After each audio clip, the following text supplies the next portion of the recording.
Imagine, if you will, hopping on a train to a rural village in the middle of nowhere. No job, no house, and you're greeted by the local shopkeeper who says, "Hey, I have an empty house. Here, take it. You can do some work for me and pay me back for it, and then it'll be yours."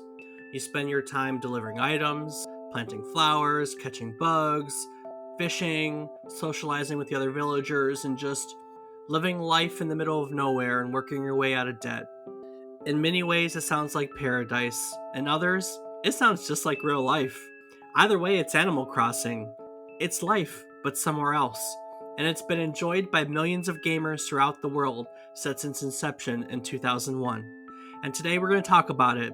So here we are once again, looking at work as a video game, as we take yet another 9 to 5 trip down memory card lane.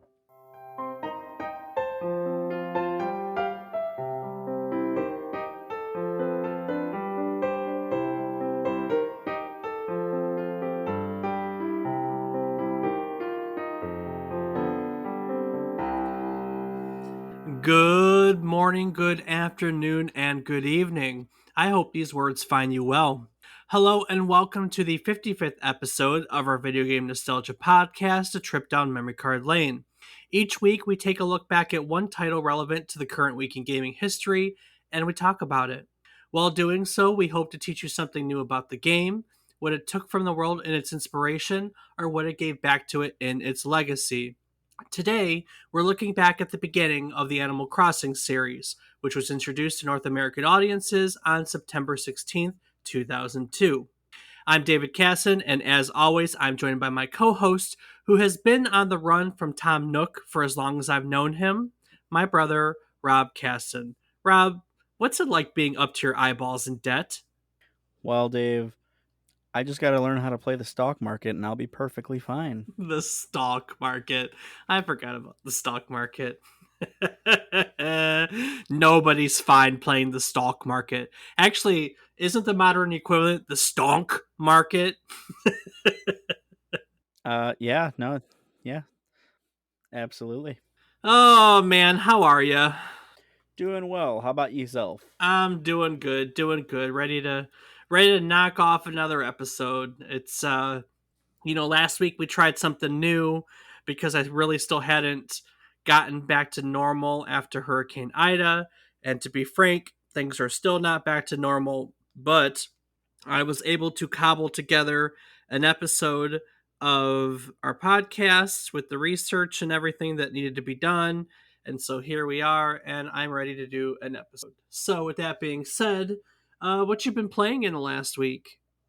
This week has been Rocket League and Diablo. I did actually get a small amount of Super Mario All Stars in over the weekend and Breath of the Wild, but very, very little time put into those. How about Awesome. yourself? Awesome. Oh, yes, Ghost of Tsushima. I don't know if I actually had time to play that this week. I had time to play Diablo and we played some Rocket League, but I don't really think I've done any gaming outside of those usual suspects at all. Honestly, I can't recall. I can't recall doing it at all. So Wow. I know. It's just been a week. It's been a week. So, well, today we're looking at Animal Crossing, and for Animal Crossing, we're actually going to talk about the history of one of Nintendo's development studios that we haven't discussed before. Now, we've looked at Nintendo R&D1, which was doing their arcade titles like Donkey Kong, and we've looked at Nintendo R&D2, which was the studio that ended up doing their handheld stuff, like the Super Mario Land series. But we have yet to talk about Nintendo R&D4, which is the studio that ended up developing Animal Crossing. So are we Well, just skipping over the fact that there's an R&D3? we are. We will get to an R&D3 when an R&D3 becomes relevant, but it's not relevant at the moment. So Animal Crossing was actually developed by Nintendo EAD, which stands for Nintendo Entertainment Analysis and Development. It's the modern equivalent of what was formerly known as Nintendo R&D4, which at one point was the largest software development decision within Nintendo as a company. R&D4 was preceded by the creative department, it was called, which was basically a team of designers that all had a background in art who are responsible for many different tasks. Among the notable people who came out of the creative department were people that we know and love, like Shigeru Miyamoto and Takashi Tezuka, who I believe was on your development dream team, wasn't he?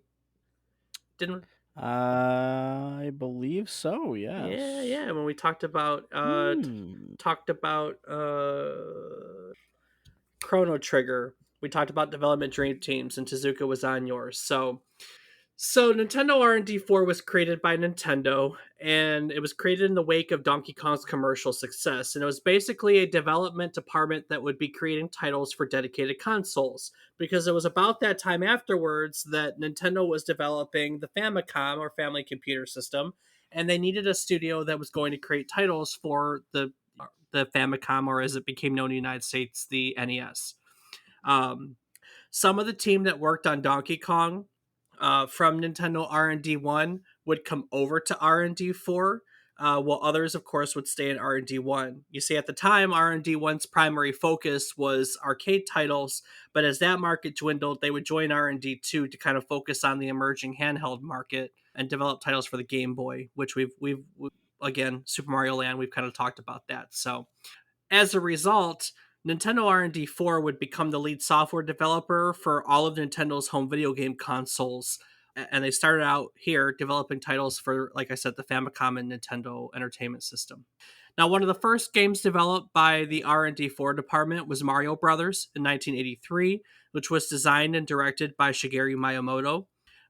At the time, though, that department was unable to program the game because they were a very inexperienced team. So they designed it, but they had to count on assistance from Gunpei Yokoi, who we've talked about, and the R&D1 department to do the programming. Their first complete self-developed game, so the game that was designed, programmed, done all in-house in R&D4, was Super Mario Brothers, which, as we all know, was released with the Nintendo Entertainment System. It was a sequel to Mario Brothers, and was pretty much, I mean, that was it. That's what that was the hook for the NES. You know what I mean? Oh, absolutely, and a great hook it was. I mean, everybody knows Super Mario Brothers. That was the game. And that was it. That was where R&D, that was their first complete self-developed game. They would go on during the Nintendo and Super Nintendo eras to develop some of Nintendo's most iconic franchises. They worked on all the Super Mario Brothers for the NES. They worked on the Super Mario World series, which we're going to cover later in the year for the SNES. They worked on The Legend of Zelda for NES and SNES, all those games. They worked on Star Fox. They worked on F-Zero. And then there's other not franchises that they had their hands in. They did ice hockey. They did Pilot Wings. They did Sim City. And they worked on the first Super Mario Kart as well. So pretty much if it's one of those really core, iconic Nintendo franchises, Nintendo Research and Development 4 uh, did it. That was what they did. So they had their hand in absolutely everything, you know? Pretty impressive list of accolades they have there. Yeah, exactly. So in the midst of all this development in 1989, the R&D4 department was spun off and made into its own division, which was named the Nintendo Entertainment Analysis and Development. And the EAD was made up of two departments. There was the Software Development Department, which was led by Shigeru Miyamoto, uh, who I feel really at this point needs no introduction. I mean, that man is probably one of the most recognizable video game figures on the face of the earth. Basically, if you're not in the know, because I know some people listen to this that aren't video game nuts, I've found out. This is the creator of Mario, for instance, Donkey Kong, Mario, a whole bunch of franchises. On the other end of the EAD was the Technology Development Department, which was focused on programming and development tools. So the Technology Department would work on building tools that would help make development easier for the actual game designing teams. And they would also work on the technology aspect, such as they were involved in the creation of the FX chip later on with the Super Nintendo. As the years would move on, they would continue working on all of these iconic series through all the newer console generations. So Mario 64 and Mario Sunshine and Mario to the modern day. Same thing with all the Zeldas. They R&D4 would become involved in all of that. And then they would also put under their belt the Pikmin series, the Wii series, so your Wii Sports, your Wii Play, your Wii Fit, Wii Music. That was all R&D4. And of course, the topic of today's episode, which is the Animal Crossing series. So here we are. Whew. I know, right? A lot of background. A lot of background. Well, I hadn't gotten to talk about R&D4. You're right. We got to do 1, 2. Three's the stepchild. We'll cover 3 at some point, but I really never got to talk about R&D4. So it's always fun to look at the background of another one. And this is like the development studio, though. You know what I mean? Like this is what we consider a Nintendo game, which pretty much made by R&D4. It was funny because as I was researching it, Rob, I was really surprised that we hadn't actually stumbled across R&D4. But every title we've really done by Nintendo beforehand has either been a R&D2 or an R&D1 title before they split into this. You know what I mean? Yeah, no, absolutely. And so I scratched my head. I was like, R&D4? How could we have not talked about R&D4? Like, that's the studio. But here we are. So, Animal Crossing is the creation of two people. There's Katsuya Iguchi and there is Hasashi Nogami. So, Nogami and Iguchi. Iguchi is Animal Crossing is really Iguchi's brainchild, okay? So let's talk about Katsuya Iguchi for a second, because we've never really stumbled across him. So Iguchi started working at Nintendo in 1986 and first spent some time doing promotional artwork for Super Mario Bros. 3. He would eventually get his first shot directing a game in 1993 when he was given the opportunity to direct Star Fox. Rob, are you a Star Fox fan? I love Star Fox 64. Yep, absolutely. It's a great game. It's a great series. I don't know why they haven't redone it. Couldn't tell you, but they need to get on I it. I know. So Iguchi would later direct Wave Race 64, and he was also the chief designer on Yoshi's Story. So after Yoshi's Story, a bunch of the development team would come back together to create Animal Crossing.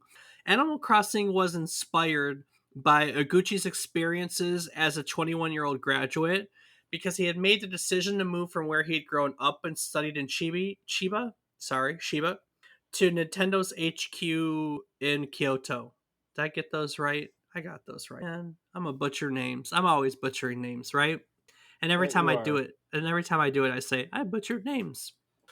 So in an interview with Edge, Iguchi described Animal Crossing as featuring 3 distinct themes. They were family, friendship, and community. So he went on to say that the reason he wanted to investigate these 3 themes was because he was so lonely when he arrived in Kyoto. Being there, he realized that by moving so far away from friends and family, that being close to them and being able to spend time with them and talk to them and play with them was, as he called it, a great and important thing. Same Iguchi, just as a side note. While there, he wondered for a long time whether or not there'd be a way to recreate the feeling of being close to people, and this concept became the basis for Animal Crossing. Now, Animal Crossing was originally planned to be released for the 64DD or 64 disk drive, which we've talked about before. Was a peripheral that Nintendo did briefly that had only a handful of games, I think 12 or 13, and then it was kind of canceled. But it was the technology of the 64DD that really allowed them to believe that they could make Animal Crossing the way they wanted. The DD had mass storage because it was a disk drive, and it was one of the first systems to have a real time clock built in, and as we're going to talk about in a moment, this real time clock was the piece of technology that, led to what became one of the unique concepts of Animal Crossing and led them to believe that they create this vision. As we know, however, the DD was delayed and then it was eventually canceled. And so the game was moved to an N64 game pack that contained a real time clock. Now, this working in real time led to one of the more interesting features of Animal Crossing, which Animal Crossing is a persistent village that exists whether you're there or not.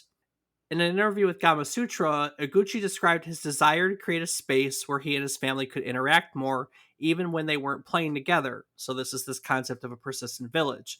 This came about because he was working long hours and frequently getting home late. And when he would get home, they'd be playing games. And it dawned on him at one point that they were all playing games. His family and he both were playing games, but not actually playing together. And so he sought a gaming experience where even though they weren't playing at the same time, they could be sharing things together. And from this evolved the idea of a persistent village. As he saw it, he really wanted to create a game that the kids could play after school and he could play at home at night and he could kind of still be a part of what they were doing while he wasn't around. Make sense? That it does. It's funny that we think about that because the concept of persistent gaming worlds and stuff like that, like that's a thing still. Like that's a how do I put it? Um, that's a major thing. Like we take that for granted, right? You get what I'm saying? Yeah.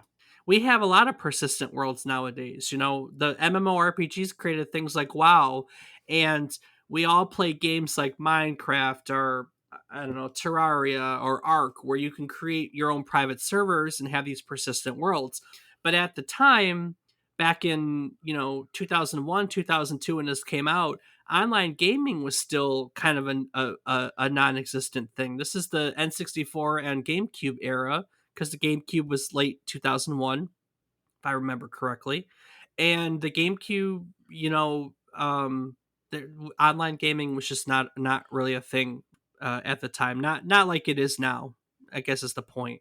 The concept of persistent village was a novelty at the time, I guess is what I'm trying to say. It was a novelty at the time.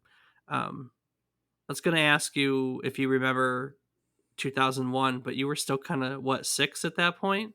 That point. Yeah, so no. Oh, brother. So, like I said, Iguchi worked on Animal Crossing alongside Hisashi Nogami, and kind of both of them are still involved in the Animal Crossing to this series. And then the third person that worked on this game was Mario co-creator Takashi Tezuka. And like I said, we've talked about Tezuka. Tezuka is the co-creator of Mario. He's a prominent figure. He's a prominent figure in Nintendo. And like I said, he was on your dream team. I forgot who else was on your dream team. Wasn't the Dragon Ball guy on your dream team too? Him and the Dragon Ball guy? Yeah, Toriyama. Yeah, Tori. So they took all these concepts, the family, the friendship, the community, and the persistent village, and in in light of this, with this gaming philosophy, they created the first in the Animal Crossing series, or as it was called in its original translation, Animal Forest. It wasn't even Animal Crossing to begin with. It was the Butsu no Mori, which translates loosely to Animal Forest. And that was released for the Nintendo 64 in Japan in April 2001. It was the last game released for the Nintendo 64.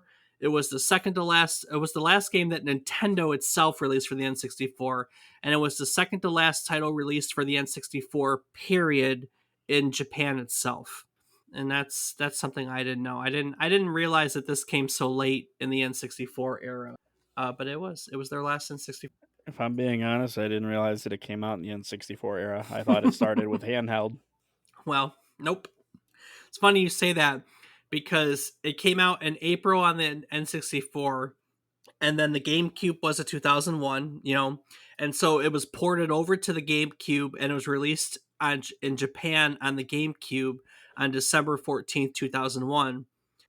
And when they brought it over to the GameCube, they were able to add a bunch of features that had to be cut from the N64 version because of the storage. They had more storage to work with, and the GameCube had a built in clock. So the N64 version depended on a game clock on the cartridge itself, and the GameCube version could depend on the GameCube's built in clock. So they were able to design things a little bit different. It saved you from having to worry about the batteries going out. That too. That too. Soon after releasing it in Japan, they began to localize it for North American release. Everywhere else but Japan, well, basically, when it was localized, its title was changed to Animal Crossing. Now, when they did this, they had thousands of lines that needed to be thousands of lines of text that needed to be translated. They had to add holidays that Japan didn't have, North American holidays like Thanksgiving or 4th of July. They had to add items that would be recognized by audiences outside of Japan. And this was a big process, big project. It took them about 6 months to translate all of this text and data and add this stuff. And at the time, it was Nintendo's largest translation project.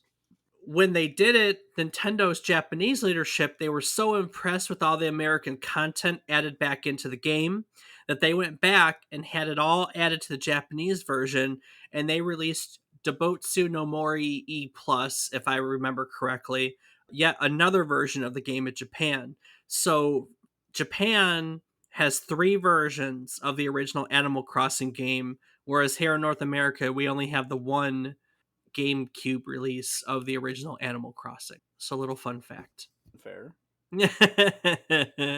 Well, it's funny to think that there's some pared down versions of the game somewhere. Like I didn't remember that it was an N64 game because it never was in North America. You know, like it came to the GameCube. I had the first one on GameCube. You know, I remember playing it in college. Yeah, I remember playing it in the dorm. So let's talk about Animal Crossing, Rob, because I'm an Animal Crossing fan, and you are too, correct? I've played a little bit of this. Have you played the original Animal Crossing? I have not. The only one I have played in the series is New Horizons. Seriously? You've never played Seriously. anything before New Horizons? Nope. I thought that you were more familiar with the series than that. Nope, not a bit. Well, that's okay. That's okay because the core concept of Animal Crossing hasn't really changed over the years, so you still have plenty to add to it. So, Figured as much. for those of you who've never played Animal Crossing, in case you've been living under a rock for, the last however many years this has been, 20 years. Holy crap, 20 years. Yep. Animal Crossing is an open-ended game in which you move into a village populated with, and I like this word, that's why I kept it, big word, anthropomorphic animals.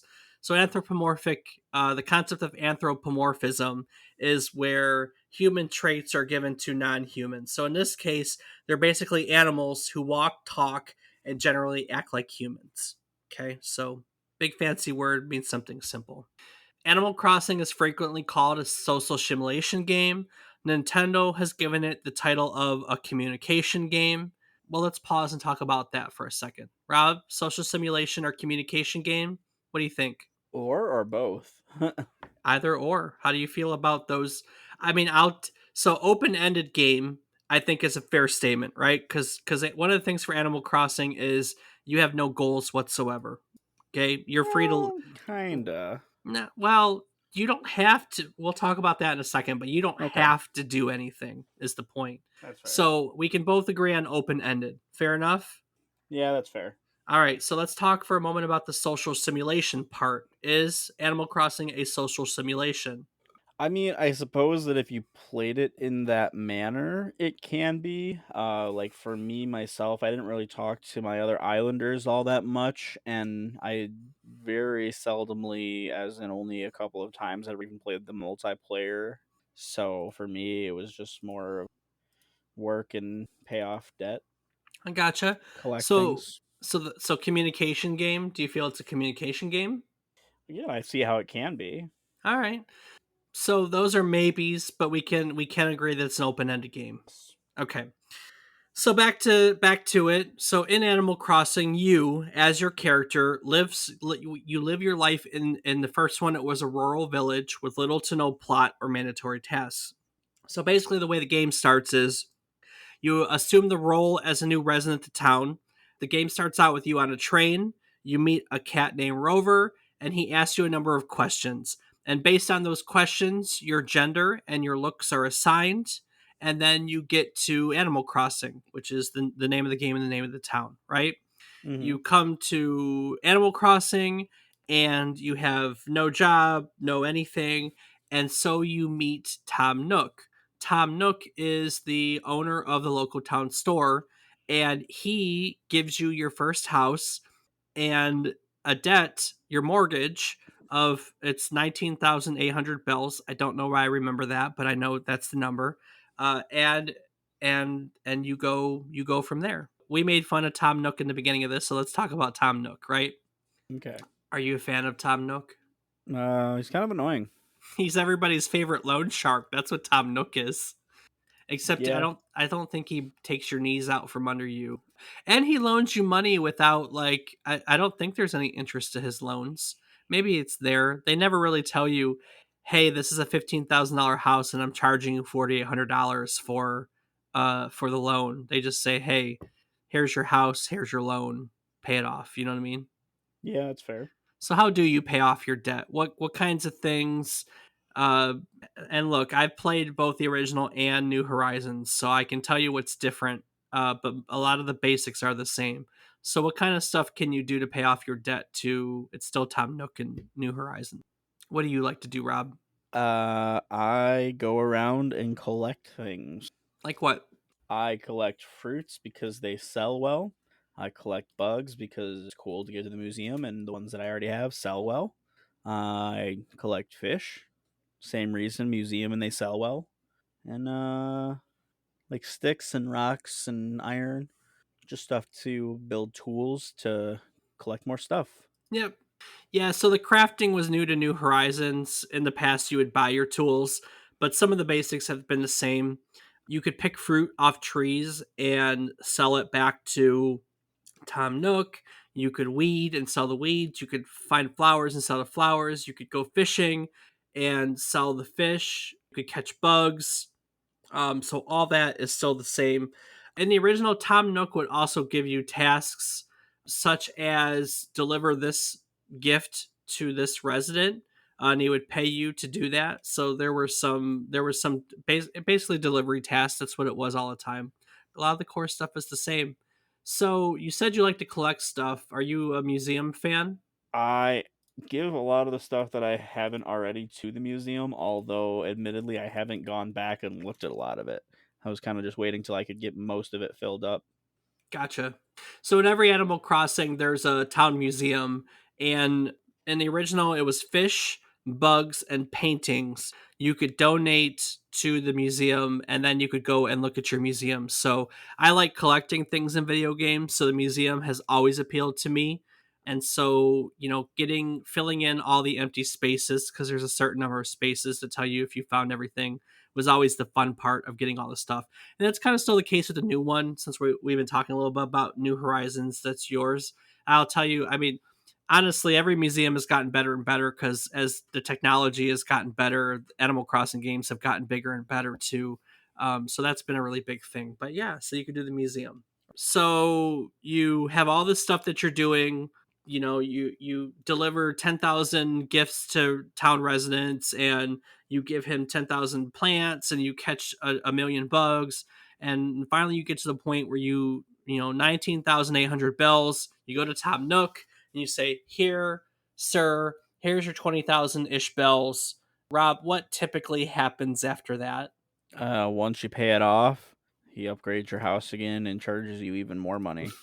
That's right. That's exactly right. So Tom Nook is the perpetual cycle of debt. Let's be honest here.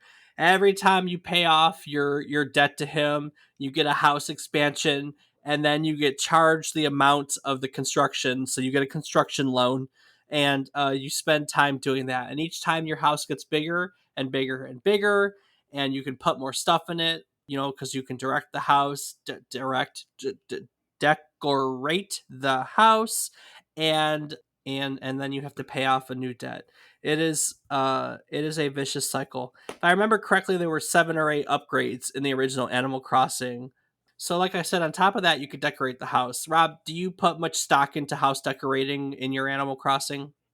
I started to, but without having a lot of stuff in my game, because I only have like 40 hours. So I didn't get a whole lot of stuff to go into there, but I did get some decorating going on here and there. Gotcha. Gotcha. That's great. You decorate your house, and then the academy, there's like a designer academy. I can't remember the name for the life of me right now. I'm having a brain fart. But there's a academy that rates your house like a plus, b plus, c plus, on how well you're decorated, for style and color and matching and all the fun stuff. So there was an aspect decorating the house. And then there was the Able Sisters clothing shop where you could buy different pieces of clothing, and and decorate your character. So there's a lot of customization that goes into Animal Crossing, right? Right. Okay. And that's the fun for a lot of people. You get to you get to make it yours.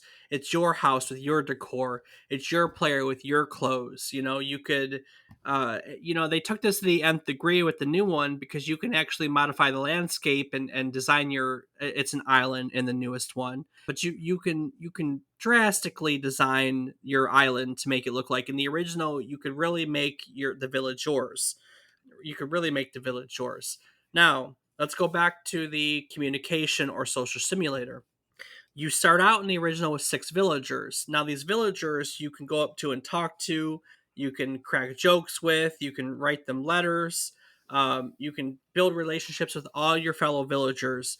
And as you go up with you make the rural village prettier, more people want to come and live there. So you start out with 6, and you can end up with 15 different villagers, all that you can interact with and give gifts to and get gifts from and celebrate holidays with, and so on and so forth. On top of this, we talked about the persistent village and the multiplayer aspect. In the original Animal Crossing, you could have 4 separate human players that each had their own house in this village because you could only have one village at a time. That was a limitation of the old one. And these players could all play the game at different times. Now you interact by, obviously, I could go into, if you weren't there, Rob, we both had a house in the same village. I could go into your house and check out your stuff, and I could also send you letters and I can send you gifts. And that's pretty much how we all interacted together. And of course, the changes that you made to the island and to your house, we could see. And that's the concept that Iguchi talked about, where he wanted to create this persistent thing. So if the kids got home from school and they dug up all the trees and cleared out a piece of land and then went to bed, when Iguchi could get home from work, he'd come to an island with basically an open field. You know what I mean? Right. And that was cool. I remember that in the first time because there weren't really games like that. And we talk a lot about things that we take for granted nowadays, and that's definitely one of them.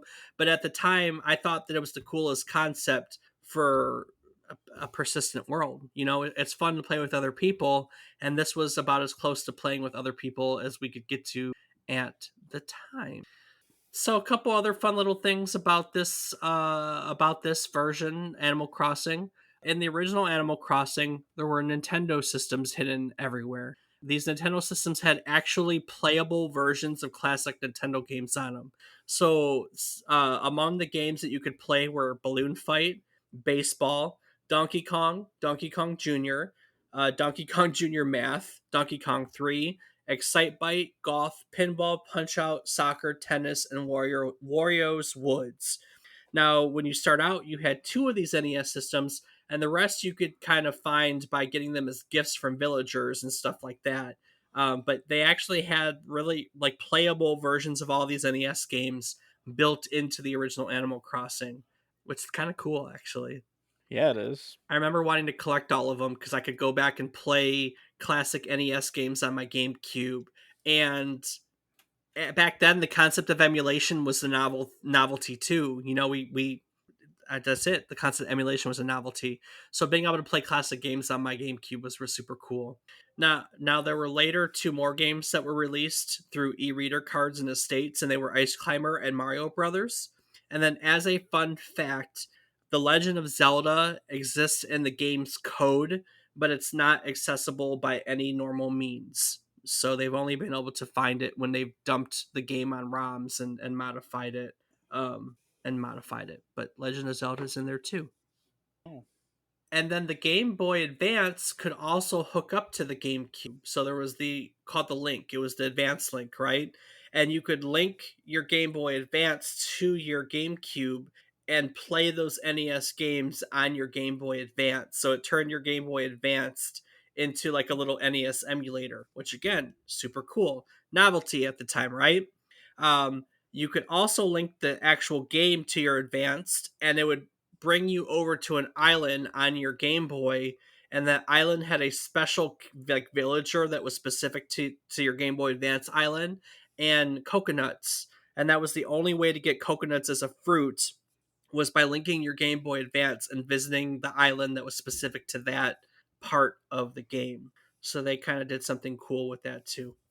But yeah, so that's Animal Crossing. That's fishing and bug catching. We didn't really talk about We might have talked about bug catching and fruit stuff, and it sounds like a really boring game, doesn't it?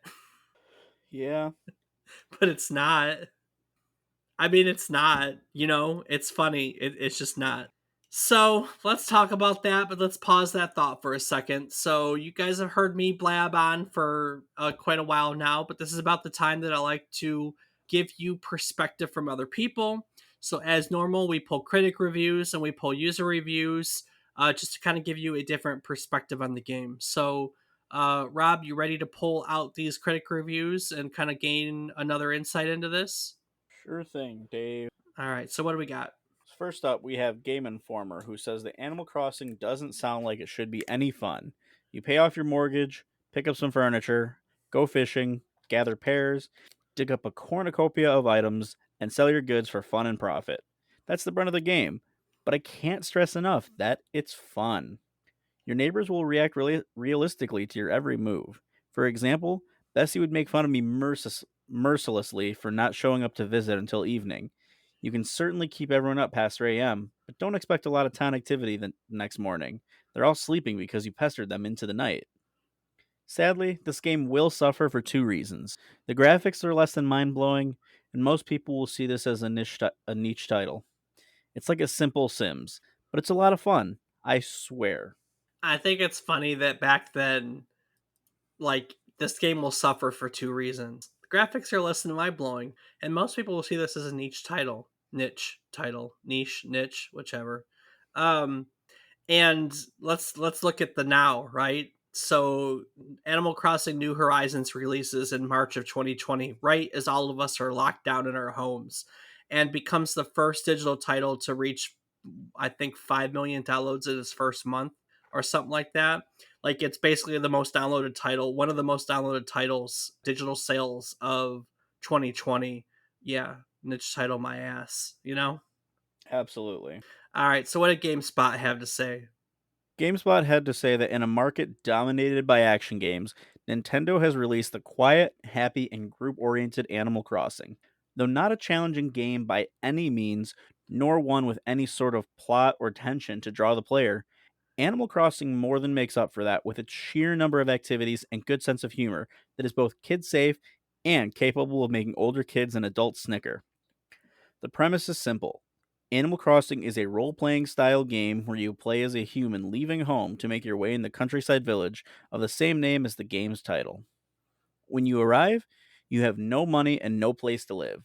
The owner of the general store loans you a house. Where the game goes from there is completely up to you. There's no time limit to repaying the loan, and the game doesn't push you towards any particular action. The goal of the game, simply put, is simply to live in the village and amuse yourself. Animal Crossing's look and feel combined with the easy sandbox style activities are an insurmountable obstacle for those who thrive exclusively on Twitch games. At its heart, Animal Crossing is very much a game for a family or someone looking for a change of pace. And for that audience, it proves an enjoyable, relaxing experience with a long lifespan. I think it's funny that initially with these initial reviews, and look, Animal Crossing got good reviews across the board. It's not like anyone was bashing it or saying that it wasn't going to be a good game, but they all consistently said that it was going to be a title that was specific to a very specific audience of gamers, and that at a time when, like, first person shooters and action games were all the rage, it wasn't going to be very popular.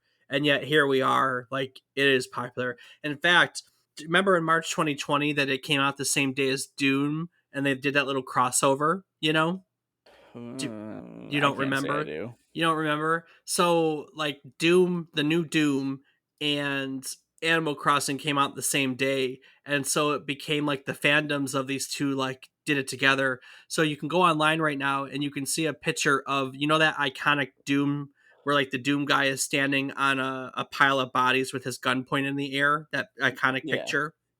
There's one with Isabella, who's one of the more notable residents of Animal Crossing, doing the same thing. And then there's other things where they brought the Doom guy in Animal Crossing because the audiences for these two inter like they crossed a lot more than people realize. And so both these fandoms were like, hey, we're coming out the same day, let's show love for one another. And it was a kind of a cool crossing because they couldn't be more different, right? Doom is the epitome of the fast, twitchy, um, gory. It is. It's just fast and gory. Whereas, I mean, Animal Crossing is the opposite end of the spectrum, and yet here we are. They're bestie friends. So, That's a very interesting thing. I actually be- had no idea. bestie friends. Look it up. True story. It was really cute and fun when it was happening. So, well, those are a few critic reviews. Now I like to move on to user reviews, where I like to pull some reviews online that tell me what you, as gamers of the game, feel about Animal Crossing. So, Rob, why don't you take it away again and tell us what our users think? All right. So first up, we have Tracer on Moby Games, who calls Animal Crossing the most adult game on the GameCube. He says that it's good and that it's a game in which you basically live. You have a house, you decorate it how you want, you dress how you want, offend people how you want, and you plant flowers where you want. The sheer amount of things that there are to do simply boggles the mind. Fishing, shopping, designing clothes, running errands, collecting furniture, and the list goes on. It's not perfect, to be honest, but there's not much about it I don't like. Furthermore, the game looks childish, but it's very adult. Having said that, children can play it, but there are jokes, sexual references, and etc. that will have adults laughing. This is probably Nintendo at its finest, doing something original and not really broadcasting it. Do you think the modern one, because you played New Horizons, had the same concept, had like jokes and innuendos built into it? I mean, I didn't really talk to a whole lot of the villagers, so Oh, I true haven't statement. seen much of that myself. Gotcha. So, all right. Well, let's take the next one. I pulled a few other reviews that, cuz all we've done is sit here and gloat about the game and gush about it cuz I mean, I'm an Animal Crossing fan, but not everybody is, you know what I mean? Absolutely. So next up, we have user James Kirk on Moby Games, who is not in love with Animal Crossing. He says, well, the game is certainly interesting near the start of the game, except for an excruciating long question sequence in the start of the game where you basically give a few simple answers that could have just been answered by a menu. Then there seems to be so much to see, get, visit, and earn. After a few days, though, it gets old and you lose interest. Who thinks it's fun to just run around delivering different crap to lame looking animal things? Conversations seem to go on and on forever, wasting time with pointless and amazingly lame jokes. Maybe you think it's great to wander around a small town digging up random crap like dinosaur bones, but I don't. The items you can get in this game are all, except for a few exceptions, just ornaments. They don't do anything, unlike The Sims, where an item is actually useful. Also, your character is too generic. No stats at all, unlike The Sims, which makes you feel like you have the same guy you started with 3 days ago. All in all, I can't say that I recommend it, unless you have bought every other game and are bored with those. So, so this guy didn't like the fact that there wasn't stats because, like, we did an episode on The Sims a while ago, and The Sims you have like intelligence and fitness and stuff like that, and your character gets better at things as time goes along. There's nothing like that in this game whatsoever. Really, the only feedback loop you get in this game is paying off your debt. It has nothing. You know what I mean? Absolutely, yeah. Yeah. Well, which is it? Do you feel like you like the game, like the critics talking about, or do you agree with James Kirk? Like, is it boring? Like, where do you stand?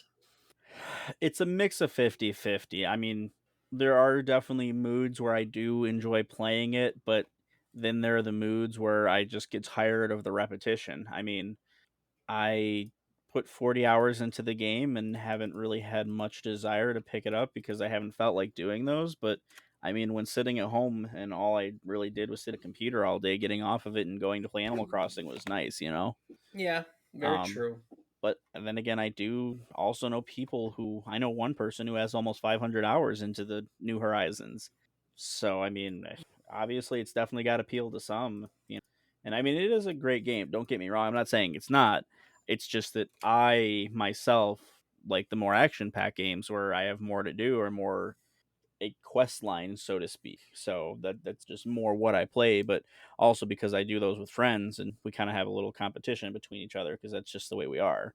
So games like this where there's not really competition, while not unfun, just don't have the same pull, you know? Right. Very true. How about Well, yourself? oh, I, I mean, any game gets boring after a while, but I've put more hours than I care to admit in most of the Animal Crossing games. There's just something about the feedback loop for me of paying off debt and then filling up my museum that just keeps me coming back. Um, I don't play New Horizons a lot. I probably could have played it more, but I still pick it up periodically just to see what's going on. You know what I mean? Right. So, well, James Kirk isn't the only one who's not in love with Animal Crossing. So I pulled you another review that really amused me. So why don't you read us this last one here? All right. So last up, we have Akron Blade on Metacritic, who only gave Animal Crossing a 4 out of 10. He says, I bought this game in the advice of a friend who just raved about how great the game was, and well, we usually like the same games. This, however, was not one of them. The game is basically like The Sims to a point, except it feels like it was made for a 5-year-old. I did give the game a chance and played for about 15 hours. All I did was get more and more bored of what I was doing, which wasn't much because there isn't much to do in this game. I mean, unless your idea of fun is collecting dinosaur bones, fish, butterflies, and doing delivery quests, as well as collecting clothes and making your house better looking, there is no fun gameplay at all. I wanted so bad to take that shovel and beat the other animals to death with it, but it wouldn't let me. All I could do is send them threatening letters, in which their only reply was that I couldn't understand your letter. I don't understand what's hard to understand when you tell them to go die, you jerky shithead moose. Wow. That that's that was something that was said Wrap it apparently. up. Wrap it up. This game is different, I'll give it that. But it's made for a very certain type of person, and I am not that person. Obviously, he's not that person. Oh man. Die, you jerky shithead moose. Oh Whew. my goodness. Yeah, clearly he did like it. He's on that other end of the spectrum, the Twitch game spectrum. I wanted so bad to take that shovel and beat the other animals to death with it. Excuse me? Sir, I think you have some personal problems and need to go see a therapist. Boy, you need Jesus. That's what it is. He needs Jesus. Ugh. Yeah, Absolutely. That's soul. I know. I know. Well, that's Animal Crossing. I don't know. It's a lot of fun. I really enjoy them.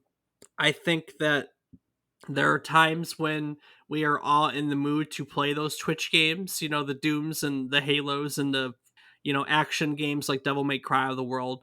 And then there are times when you just like to not have to pay attention to what you're doing, where you can just zone out and escape into a relaxing, I don't know, world per se, and just play a game. And Animal Crossing, any of them, is fits that void. It's the type of game that you could just dive into, not have to think about it, talk to your villagers, catch some bugs, do some fishing, and call it a day. And last year during the pandemic, there were millions, more than 5 million people across the world who did that. And we were all playing it together, putting more hours, than we care to admit into tropical island Animal Crossing. Because, I mean, we were on lockdown and a tropical island was way better than where most of us were. unless you got the lockdown on a tropical island, that might have been kind of fun, eh? Oh yeah, that would be pretty fun. So yeah, so that's Animal Crossing. I think that's about everything I have about it for today. Anything that you would like to add or ask, or something I may have forgotten in my research?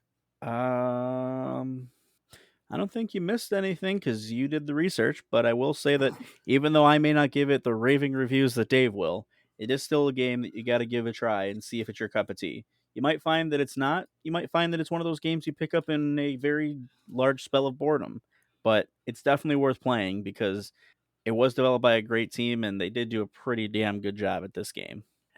I'm do you know a lot of people who play Animal Crossing? Oh yeah, I know quite a few. Okay, well, I mean, it's obviously some people's cup of tea, right? Oh, absolutely. For some people, that's what they like. They don't like the challenging games, which, I mean, nothing wrong with that. Some people want to just relax when they play games and not get heated, but I don't know, something about that heat. It's Yeah, fun. exactly. Exactly. Well, with that being said, I think that's all I have to say about Animal Crossing for today. A lot of people compare this game to The Sims. We did a Sims episode in the past where uh, we talked about architectural concepts upon which The Sims was based on. It was a really fascinating episode. And if you'd like to learn more about this genre, this type of genre, and kind of go back to learn about The Sims after listening to this episode, you can find that episode on our website at www.memorycardlane.com. Also on memorycardlane.com, you can find a calendar which will show you what topics we're going to be talking about in the next few months of our episodes. And in each of them, there's a link you can click on to send us an email with your own reviews, comments, concerns, questions, anything about those games that you would like us to read on the air. You can click and submit to us, and we will certainly be more happy to do so. You can find a link to our Discord if you would like to join us to play games or talk, just be part of the community.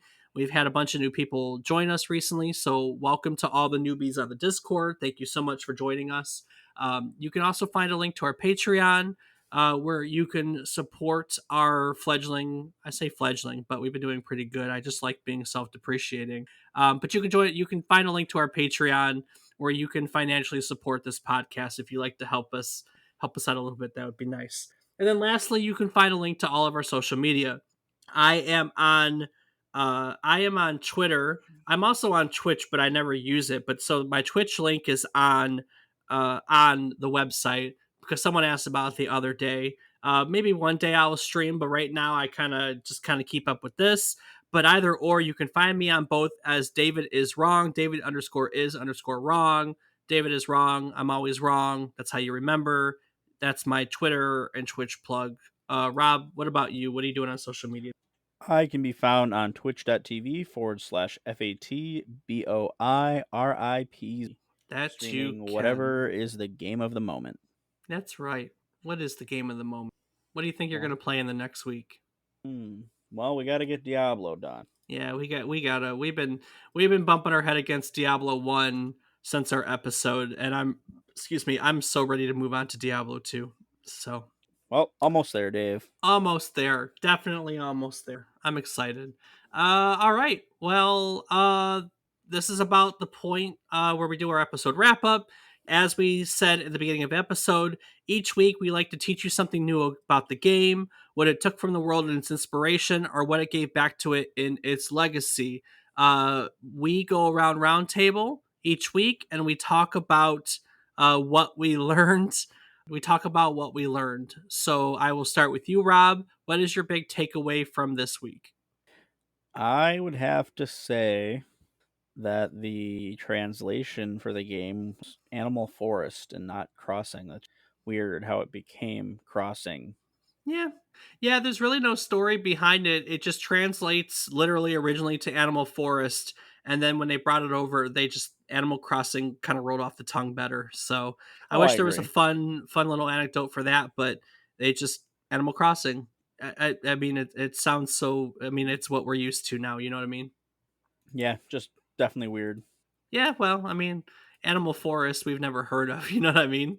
True. So I What about agree. yourself? I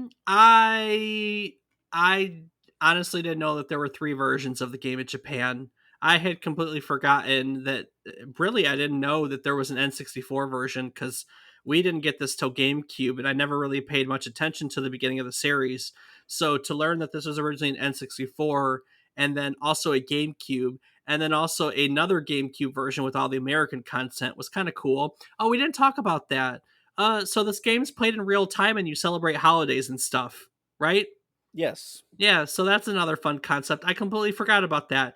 We talked about Persistent Village, but we didn't talk about it playing in real time. So I'll cover that for a minute real quick. This game plays in real time, and on actual holidays you celebrate holidays. So one of the fun parts was always signing in on Christmas or Thanksgiving or one of the other American holidays and celebrating holidays with your village because you could get special items and stuff on those holidays. And that's a trait that still comes over to the game to this day, right?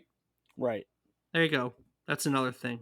So you learned about the title. I learned about the three versions originally, and that's what we have. So that'll do it for Animal Crossing. Before I take it out of here, is there anything else that you would like to add or say to our audience?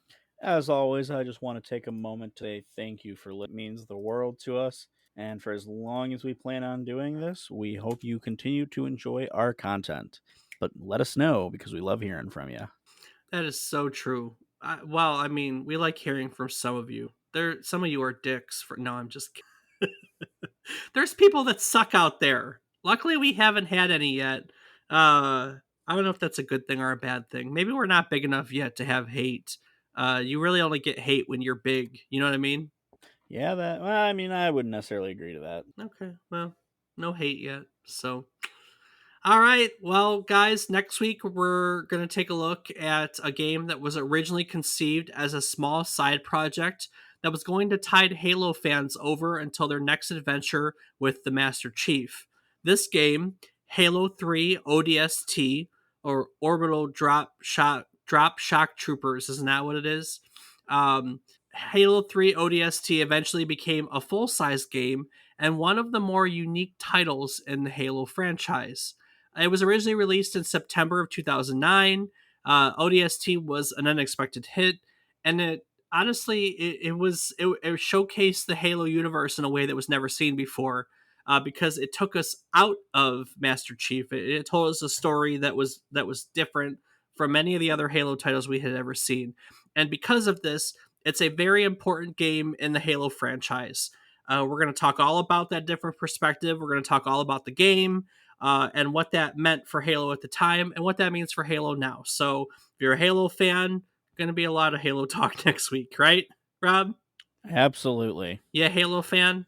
I played the game a time or 17 that billion. Yeah, have you played ODST though? I sure have. There you go. Well, that makes one of us. So I actually have to go play this to Nice. prepare my. I know, right? I don't know why, but I missed this game in the series. So, guess we know what Dave's going to be playing this week. Yeah, good. Yeah, good guess. All right, guys. Well, we hope to see you again next week. We're going to talk a Halo 3 ODST.